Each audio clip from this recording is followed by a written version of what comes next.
안녕하십니까, 레필입니다. 11월 4일 두산 에너빌리티 보도록 하겠습니다. 증시 먼저 보겠습니다. 코스피 1.83% 상승했고요. 코스닥은 3.43% 상승하면서 양증시 모두 상승으로 마무리가 되었습니다. 자, 오늘 장 초반에는 크게 움직임이 없었는데요. 중간에 오전에 갑작스러운 급등으로 진행이 되었습니다. 오늘 우리나라 야당 쪽에서 금융투자세법에 대한 폐지를 동의를 했고요. 거기에 대해서 우리나라 증시에 대한 불확실성 중에 하나였던 부분이 사라지면서 이 코스피와 코스닥에 대한 상승이 나왔던 것 같습니다. 그게 왜 상승으로 이어지느냐에 대해서는 2025년 1월 1일에 그게 법이 통과가 되었을 경우에는 그 1월 1일자부터 세금이 매겨지기 시작합니다. 근데 1월 1일자부터의 수익금이 세금으로 매겨지는 것이 아니라 그 이전에 우리가 들고 왔던 부분에 대해서도 세금이 매겨질 수 있기 때문에 거기에 대해서 연말에 집중되는 그런 매도세를 막을 수가 없다라고 볼 수가 있었는데요. 근데 그게 조금 완화가 되면서 다행히도 연말까지 2달 정도죠. 만 2달 정도 남았는데 그 기간 동안에 이 나올 수 있는 매도세를 일부분 억제시켰다, 이렇게 볼 수 있겠습니다. 그래서 코스피가 2% 가까이 급등했고요. 코스닥도 3% 가까이 올라가면서 마무리가 되었습니다. 자, 코스피는 계속 하락세를 보였었습니다.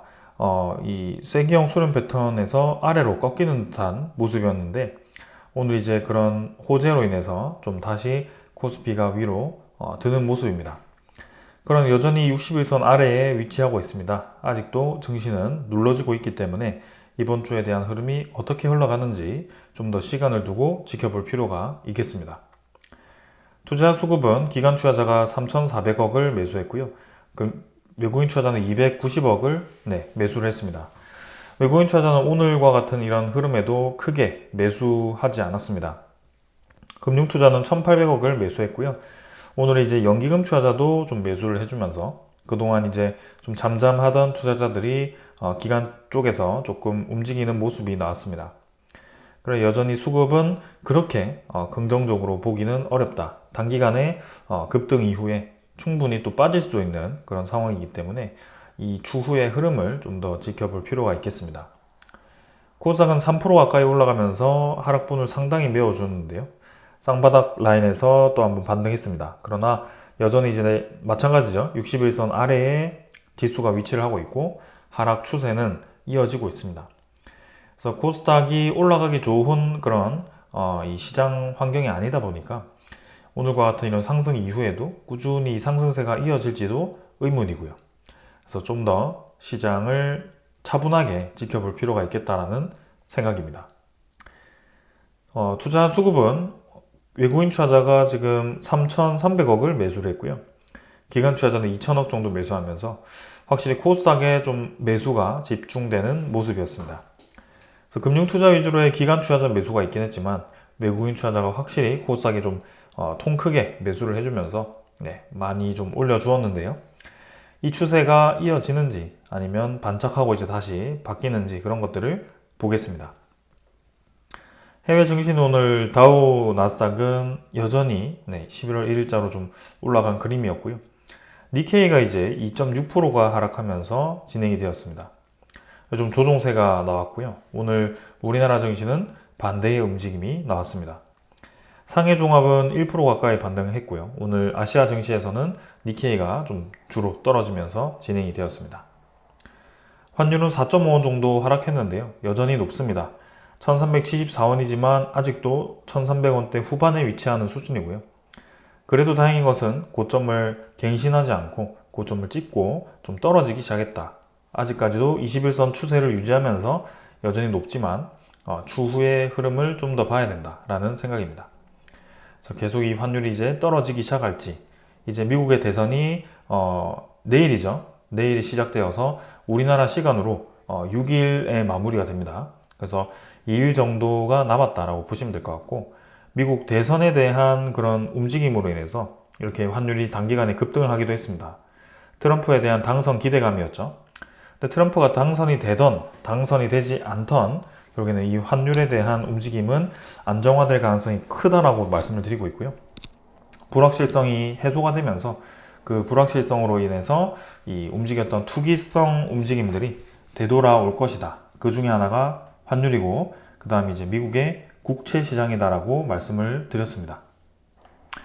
그래서 미국의 국채 시장을 보게 되면 4.3%를 찍고 거의 4.4%까지 급등을 했다가 좀 떨어지는 모습이 나타나고 있고요. 다행히 그 이상 올라가지 않고 있습니다. 그래서 오늘도 1.7% 정도 떨어져서 4.29% 정도로 국채금리가 유지되고 있는데요. 이게 실제로 이제 트럼프가 당선이 된다면 또 다른 움직임이 나올지, 만약에 이제 당선이 되지 않았을 경우에는 어떻게 될지, 그런 것들을 이번 주에 좀 봐야 될 것 같습니다. 여전히 이제 아직까지도 그 당선에 대한 후보가 굉장히 치열하게 접전을 벌이고 있기 때문에 누가 당선될지 확실히 알 수 없습니다. 그래서 6일까지는 시장이 그런 움직임들에 대해서 관망세를 보이거나 좀 더 혼조세를 보일 수도 있습니다.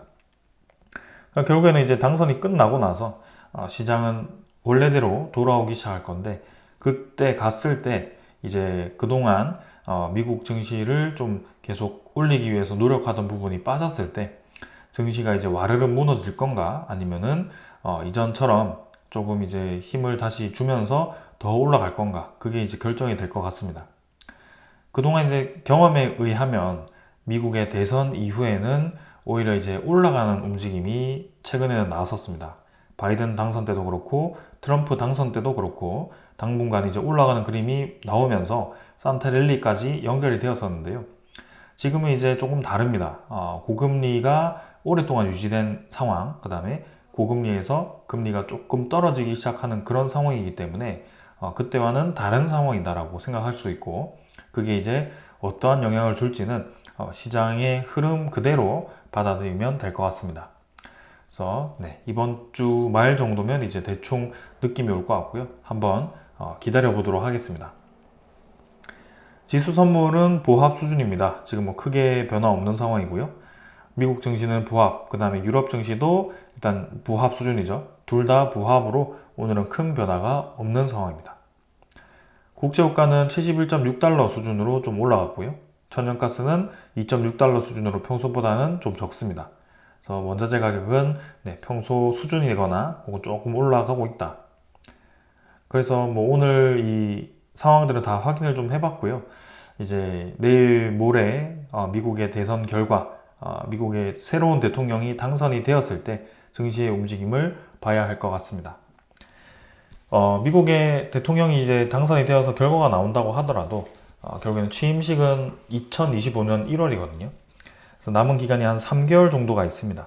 그래서 당장에서야 그 당선된 대통령에 의해서 모든 질서가 바뀐다라고 보기는 어렵기 때문에 조금 더 침착하게 지켜볼 필요는 있을 것 같습니다. 자, 오늘 이 정도로 보았고 종목으로 넘어가도록 하겠습니다. 두산에너빌리티 보겠습니다. 20원 상승해서 0.1% 올라갔고요. 2만원으로 마무리가 되었습니다. 자, 지금 뭐 오늘 코스피는 좀 올라가는 분위기였는데 두산에너빌리티는 그러한 움직임은 아니었고요. 오히려 이제 하락에서 상승분 보합 수준으로 반등했다, 이렇게 볼 수가 있겠습니다. 그래서 오늘 이제 좀 더 조정세가 강하게 나타나는 그런 그림에서 선방을 했다, 이렇게 보는 게 좋을 것 같습니다. 관련 종목들도 오늘은 뭐 크게 올라가는 종목은 없었고요. 오히려 이제 BHI는 떨어지면서 진행되었고, 지금 이제 전체적으로 이 테마가 같이 좀 쉬어가는 분위기가 형성되고 있다라고 보여집니다. 일별 거래는 480만 주로 전날보다 줄었습니다. 그래서 최근에는 거래가 좀 다시 차분해지면서 크게 뭐 상승 하락에 대한 힘을 주지 않고 있고요. 이틀 정도 보합 수준으로 진행되면서 다음에 대한 상승을 준비를 하는 듯 합니다. 그래서 두산에너빌리티 계속 이제 2만원 근처에서 이 가격을 유지하고 있고요. 21선 아래로 살짝 떨어졌다가 오늘 이제 받쳐주는 그림이었는데요. 요거를 뭐 지키냐 마느냐가 크게 중요해 보이지 않습니다. 결국에는 이전과 비슷한 패턴에서 비슷한 위치에서 주가가 횡보를 하고 있다는 것이 보여지고 있고, 지금도 보시면 며칠 뒤에 또 큰 상승이 나왔던 것처럼 아주 유사한 움직임이 보이고 있습니다. 그래서 두산에너빌리티 이번 주에 움직임이 나올지 아니면 조금 더 시간을 끌다가 나올지는 모르겠지만 확실히 평균적인 가격 자체가 올라가고 있다라는 것은 느껴집니다. 121선이 올라가고 있고 241선과 그다음에 481선 같은 그런 장기 이평선들이 올라가고 있다는 점에서 이러한 흐름 자체는 긍정적으로 바라보고 있습니다. 그렇기 때문에 월봉 자체가 이제 위로 다들 올라가는 정배열이 이루어진 거고요. 네, 결국에는 두산 에너빌리티가 장기적으로 올라가고 있다는 그림이 보여지고 있기 때문에 우리가 이렇게 꾸준히 주목을 하고 지켜보고 있습니다. 수급은 이제 외국인 투자자가 85,000주를 매도를 했고요. 기관 투자자는 13,000주를 매도했습니다. 오늘은 양쪽 다 크게 변화 없었고 거래량도 별로 없었고 수급도 크게 주목할 만한 수급 없었습니다. 그래서 사모펀드는 계속 연이어서 매도를 했고요. 연기금 투자자는 하루 매도했던 거 그대로 다시 메워주는 모습. 그 다음에 외국인 투자자도 오늘은 크게 매도 없이 진행이 되었습니다. 그래서 오늘은 주목할 만한 움직임이 없었기 때문에 가볍게 넘어가도록 하겠습니다. 그 다음에 이제 공매도 잔고 한번 살펴보도록 하겠습니다. 잔고는 이제 119만 주 정도로 진행이 되었고요. 좀 더 이제 잔고가 늘면서 진행이 되고 있습니다. 그래서 120만 주 수준, 110만 주 수준, 100만 주 수준, 여기서 계속 왔다 갔다 하고 있죠. 그래서 10월달 들어서는 옵션 만기 이후에는 계속 비슷한 흐름 보이고 있기 때문에 공매도 잔고 계속 이렇게 체크 정도만 하고 넘어가도록 하겠습니다. 그 다음에 이제 대차 잔고 한번 확인해 보겠습니다. 대차 잔고는 지금 오늘 상환이 11,000주, 체결이 10,000주 정도 되었고 어제도 그렇고 비슷하죠. 계속. 그래서 마찬가지입니다. 1130만 주 수준에서 40만 주 왔다 갔다 하는 그런 흐름으로 계속 진행되고 있기 때문에 이것도 가볍게 넘어가도 될 것 같습니다. 거래원은 오늘 특별한 수급 없었습니다. 노무라 UBS가 이렇게 장 초반에 매수 매도하고 끝냈고요. 거래원에서도 특별하게 주목할 만한 수급 없었고 어제자로도 신한증권 위주로의 매도가 좀 있었고 특별하게 외국인 투자자 눈에 띄는 수급 없었습니다. 그래서 골드만삭스가 크게 더 매수를 하진 않고 있고요. 그때 이제 10월 말 전에 바짝 이제 매수를 끝내고 지금은 조금 소강 상태이다 라고 보여집니다.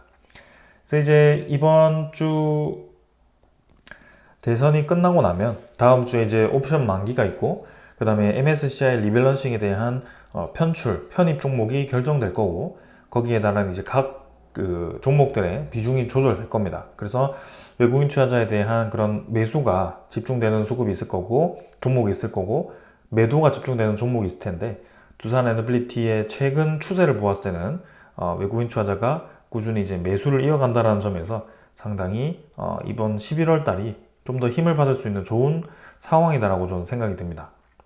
그래서 많은 매수 이후에도 크게 지금 물량이 떨어져 나가지 않고 있다는 점에서 주목이 되고 있고 오늘도 이제 85,000주 정도 매도가 잡히면서 22.75% 여전히 22% 후반대 지분율을 유지하고 있습니다.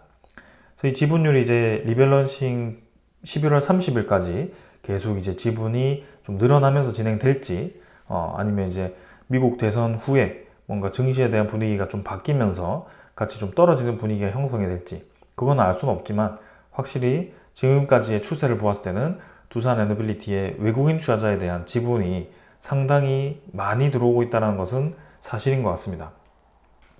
그래서 여러분들 보시다시피 지금 13,350원을 찍었을 때 두산 에너빌리티의 지분이 지금 10% 아래 정도였거든요.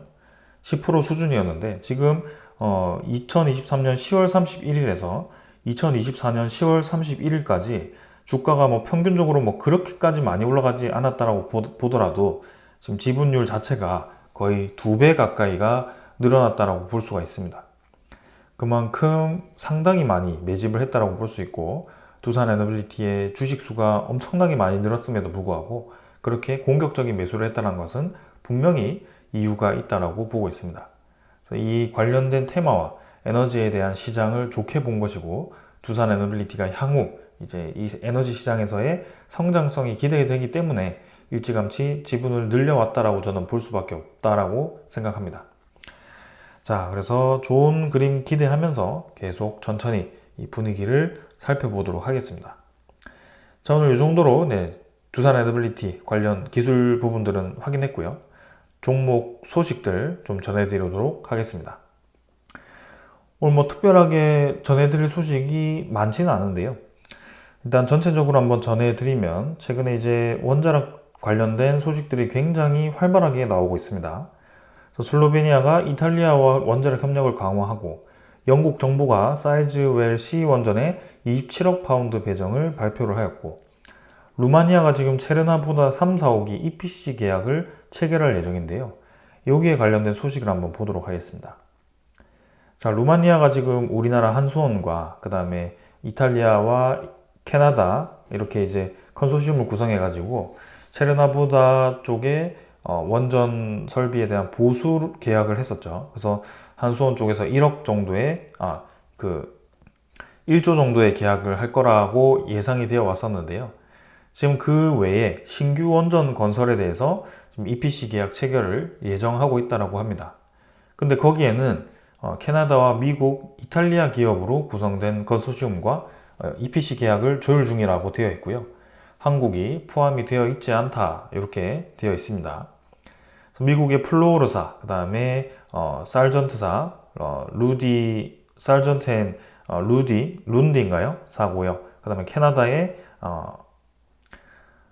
아트킨스 릴리스인가요? 네, 요거 이탈리아의 안살도사가 이제 포함이 되어 있습니다. 그래서 지금 여기서는 미국이 30억 달러를 지원하고, 그 다음에 캐나다는 30억 달러, 그 다음에 이탈리아도 20억 유로를 지원한다라고 되어 있습니다. 그러니까 지금 이 미국과 캐나다와 이탈리아가 루마니아 체르나보다 3, 4호기 건설에 각각 자금 지원을 계획을 하고 있는데 지금 규모가 30억 달러면 지금 1,300원, 1,350원에서 1,400원 정도인데 30억 달러면 거의 4조 5천억 정도고요. 마찬가지죠. 유로도 지금 1,500원 정도 하니까 3조 정도 이탈리아가 지원을 합니다. 각각 이렇게 조 단위의, 수조 단위의 규모로 지원을 해주면서 체르나보다에 대한 원전 건설을 추진한다라는 것이고요. 이런 것들을 보면 우리나라가 지금 체코 원전에 금융 지원을 한 해 만에 하는 그런 건으로 계속 정쟁으로 활용되는 그 건들이 굉장히 창피해 보입니다. 그래서 이미 선진국들은 벌써 이제 동유럽에 있는 이런 국가들과 일찌감치 금융 지원에 대한 논의를 하고 있고 거기에 대해서 금융 지원을 넘어서 이제 수주를 앞두고 있는 상황입니다.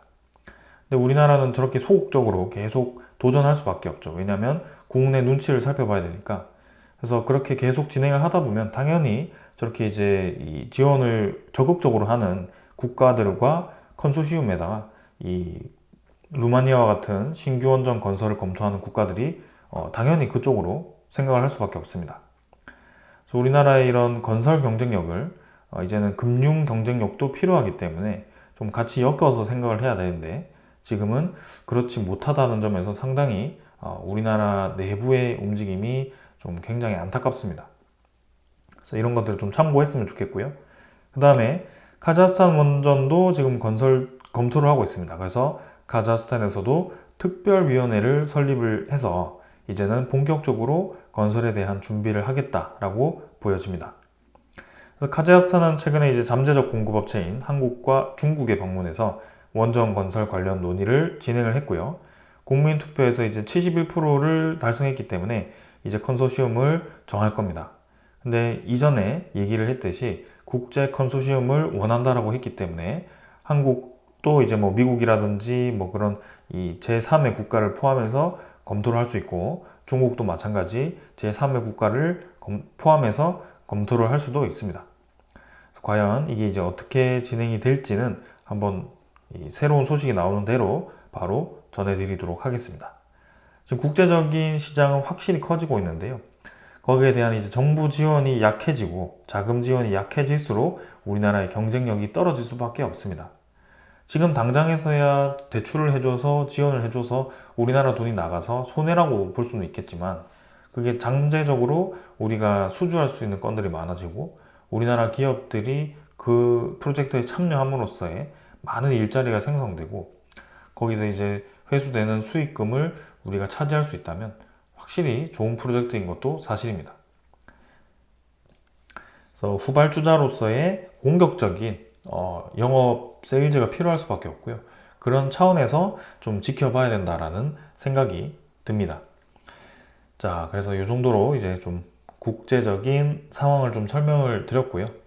자, 그 다음에 이제 우리가 계속 주목할 수밖에 없는 미국의 대선 결과죠. 누가 대통령이 되든 오른다. 돈뭉치 싸들고 몰려오는 곳이 어딘가라고 봤을 때, 자, 해리스와 트럼프가 모두 강조하고 있는 분야가 있습니다. 두 대통령 후보가 굉장히 이제 다른 듯 하면서도 두 대통령 후보가 같이 강조하고 있는 분야가 있다는 건데요. 요게 이제 안보를 강조를 하고, 그 다음에 AI 시대의 에너지 부족에 대해서 공감을 하고 있습니다. 그래서 도널드 트럼프 전 대통령과 카멀라 해리스 부통령이 맞붙는 대통령 선거가 이제 얼마 남지 않았는데, 여기에 대해서 누가 당선이 되든 수혜를 볼 수 있는 테마가 방위산업과 원자력 테마다, 이렇게 보고 있습니다. 그래서 지금 이제 이 관련된 인프라, ETF, 그 다음에 관련 종목들을 주목해야 되는데, SOL, 미국 AI 전력 인프라 종목들이 ETF가 33% 올해 수익률을 달성하고 있고, 글로벌 원자력 지수도 26% 달성하고 있고요. 방산도 10% 달성을 하면서 지금 이 세 가지 테마가 상당히 힘을 받고 있다라고 볼 수가 있습니다. 그래서 이제 누가 이 되든 간에 지금 확실히 좀 이제 힘을 받을 수밖에 없는 테마고, 공통적으로 바라볼 수밖에 없는 방향으로 지금 이 두 산업이 진행이 되고 있다라고 생각이 됩니다. 그래서 원전 역시 수혜주인데, 인공지능 산업의 발전으로 전력 수요가 증가하는 것이 필연적으로 이제 필요한 에너지다. 그래서 이거는 제가 너무나도 많이 설명을 드렸고요. 네, 여기에 대해서 이제는 반박할 여지가 없습니다. 신재생에너지는 기후 영향으로 전력 공급이 불안정하다. 그래서 그 불안정한 전력 공급을 안정적으로 메꿔줄 수 있는 기저에너지원이 필요한데, 그게 원자력 에너지다라고 말씀을 드리고 있는 거고요. 그거를 대체할 수 있는 에너지가 있다면 당연히 원자력 에너지에 대한 위험성을 좀 생각해서 비중을 이제 최대한 줄이는 방향으로 가는 것이 맞겠지만, 지금은 그 대안이 없기 때문에 그것을 계속 선택할 수밖에 없다라는 것입니다. 그래서 대형 원전은 이제 건설 기간이 길기 때문에, 그리고 이제 건설 와중에 어떻게 이제 진행될지도 모르고 뭔가 변수가 굉장히 많습니다. 그러나 소형 모듈 원전은 그 대형 원전에 대한 그 대형 건설 기간, 그죠? 아주 긴 건설 기간을 조금 많이 축소시킨 거고요. 한 두산 에너빌리티 기준으로 이 소형 모듈 원전에 대한 기자재가 17개월 정도, 건설에 필요한 기자재를 만드는데 17개월 정도 걸린다고 하고, 그게 3개월까지 단축이 된다라고 하니까 추후에는 엄청나게 빠르게 그냥 공장에서 찍어내듯이 이 SMR을 건설할 수 있다라고 볼 수밖에 없습니다. 상당히 기대가 되는 분야고, 이 양 후보자가 밀고 있는 만큼 누가 되던 간에 우리는 전혀 걱정할 필요가 없다. 앞으로에 대한 시장 방향이 그대로 유지가 될 수밖에 없고, 한 가지 이제 조금 우려스러운 점은, 그래도 이제 AI라고 하는 것과 그다음에 전력 수요가 급격하게 증가하는 그 자체가 결국에는 경제가 성장을 해야만이 나타날 수 있는 상황이기 때문에, 예를 들어서 뭔가 이제 고금리가 오래되어서 거기에 대한 부작용으로 경기가 침체가 된다고 했을 때는 이 AI 산업이라든지 전력에 대한 수요가 뚝 떨어질 수밖에 없습니다. 그래서 이 두 가지를 생각을 한다면 당연히 전력에 대한 인프라 기업들도 상당히 어려워질 수밖에 없는 상황이 생기는데, 요거를 이제 우리가 막기 위해서 지금 이제 미국의 그런 FOMC 전문가들이 계속해서 조심스럽게 금리 정책을 펼치고 있고, 그런 부채에 대한 위기를 잘 막고 있습니다. 그래서 사실 어떻게 될지는 정확하게 알 수 없습니다. 우리는 근데 리스크를 어느 정도 관리를 하면서 생각을 하면서 진행을 해야 되고, 중장기적으로는 무조건 이 방향이 맞습니다. 경기 침체되더라도 1년 내내, 2년 내내, 뭐 3년 내내 이렇게 침체되는 것이 아니라, 침체에 대한 공포감으로 수개월 정도는 좀 이제 타격을 받을 수는 있겠지만, 그 수개월 이내에 아무래도 경기 부양을 위한 정책을 펼칠 수밖에 없습니다. 그래서 그런 것들을 좀 보았을 때는 그러한 부분도 일부 잠깐 이제 이벤트로 지나갈 가능성이 크기 때문에, 그런 것들을 우리가 좀 생각하면서 천천히 대응을 해도 되겠습니다. 자, 그래서 이제 계속해서 두산 에너빌리티 관련된 좋은 이 리포트들이 나오기 시작합니다. 그래서 IM증권에서는 목표가를 제시는 하지 않았지만 두산 에너빌리티가 지금 향후 5년간 이제 대형 원전과 소형 모듈 원전에 대해서 상당히 이제 많은 수주를 할 거라고 예상을 했고요. 결국에는 인공지능에 대해서 공통적으로 주시를 하고 있습니다. 그래서 데이터 센터 건설에 대한 수혜주로 지금 이렇게 딱 두산 에너빌리티를 찍은 거고요. 체코 원전에 대한 수주가 거의 확정적으로 지금 가는 분위기이기 때문에 상당히 또 기대가 되는 부분이고요. 그리고 두산 에너빌리티 그 수주를 떠나서 이제 핵심 저회사 두산 스코다 파워의 그런 증기 터빈 계통의 핵심 주기기의 수주가 계속 확장이 될 거다. 결국에는 유럽 내에 있는 아주 중요한 이 생산 기지가 된 것이죠. 그게 상당히 기대가 된다라는 거고요.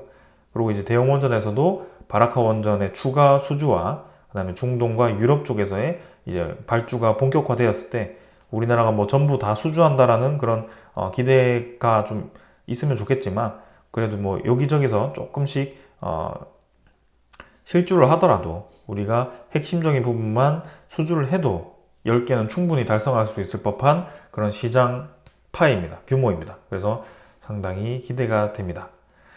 자, 그래서 어떻게 이제 이 방향이 흘러갈지 좀 더 천천히 좀 살펴보면 좋을 것 같고요. 저는 계속해서 기다리고 있는 소식이 하나가 있습니다. 두산 에너빌리티가 다시 움직이기 시작한 뉴스케일 파워 쪽에 좋은 소식을 좀 기다리고 있는데요. 아직까지는 그런 소식이 들려오고 있지 않아서 좀 아쉽습니다. 지금 뉴스케일 파워가 또 프리마켓에서 4% 정도 떨어지면서 18.22%로 진행이 되고 있긴 하지만 확실히 이제 이전에 너무 크게 올랐기 때문에 충분히 조정세를 가진다라고 좀 생각이 되고요. 이제는 이렇게 좀 기대감으로 주가가 움직이는 것도 중요하겠지만 실제적으로 뉴스케일 파워발 수주 소식이 이제 뉴스케일 파워에 대한 SMR 모델에 대한 착공 소식이 좀 들려오는 게 우선이지 않을까 싶습니다. 그래서 두산 에너빌리티도 계속 이제 소식에 따라서 올라갔다 떨어졌다 하는 그런 분위기가 좀 형성이 되는데 이제는 확정적인 수주 소식이 들려온다면 거기에 대해서 좀 힘을 바치면서 이제 2만원 중반선을 뚫으러 갈 거라고 생각을 하고 있습니다. 자, 그래서 오늘 이 정도로 좀 한번 말씀드리고 마무리하도록 하고요. 이번 주에 이제 중요한 이벤트가 미국 대선, 그 다음에 다음 주로 갔을 때 옵션 만기와 리밸런싱에 관련된 그런 비중 조절, 그런 것들을 좀 살펴보면서 한번 천천히 살펴보도록 하겠습니다. 자, 오늘 여기까지 하겠습니다. 감사합니다.